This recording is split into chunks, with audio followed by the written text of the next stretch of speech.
Hello, class, and welcome to the Big Comfy Chair. I'd like to start off with a little joke. What does a marathon runner get for Father's Day? A tie! Today we're going to be taking a look at sensation and perception. And I want to tell you a little story about how sometimes we misperceive things, even when we're trained to accurately perceive a threat. So way back in 2007, there was a world leaders summit called the Asia Pacific Economic Cooperation Leaders Summit in downtown Sydney, Australia. And then current President George W. Bush was attending this summit. And many roads around the area were full of police presence and security presence. And there was a TV show called The Chasers' War on Everything in Australia that decided to pull a prank. So 8 members of the cast of this television show assembled a false motorcade made up of 2 black 4-wheel drive vehicles, a black sedan, 2 motorcycles, bodyguards, chauffeurs, and one of the cast members even disguised himself and acted like Osama bin Laden. Now, for those of you that don't know who Osama bin Laden was, it was basically George W. Bush's sworn enemy. And the two of them were kind of like going on in a war. And 9/11 was attributed to the acts of Osama bin Laden.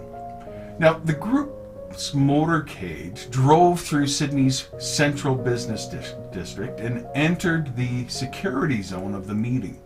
And the motorcade was waved on by police, waved through 2 checkpoints, and pulled up at the Intercontinental Hotel where President Bush was actually staying.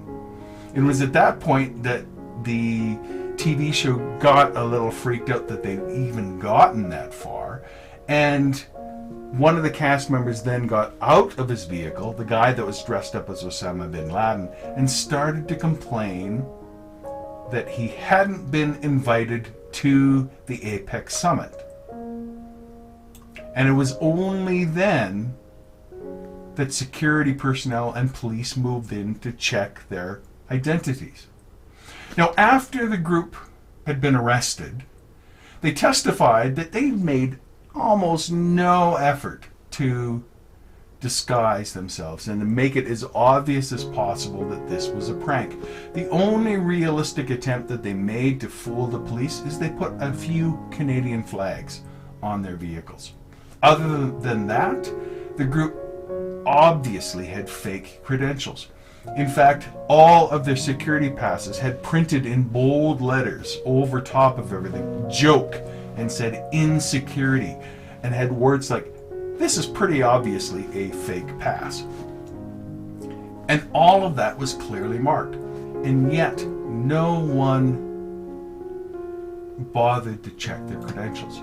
The official vehicle stickers actually had the name of the group printed on them and had text like this written on the official vehicle stickers. This dude likes trees and poetry and certain types of carnivorous plants excite him. In addition to that, some of the bodyguards carried camcorders, and one of the motorcyclists dressed in blue jeans. And all of these details should have caused security and police to recognize that something was amiss.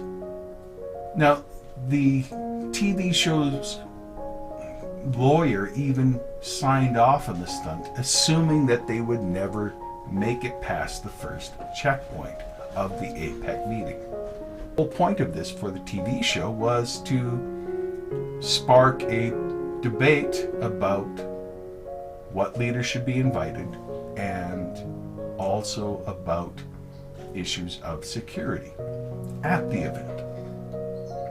And I hope you see here that even sometimes the most well-trained and diligent of individuals can fail to sense or perceive something that is right in front of them. That is true for you, that is true for me, and that is true for trained personnel. So we'll look at all of that this week. I hope you enjoy. You take care. Bye-bye.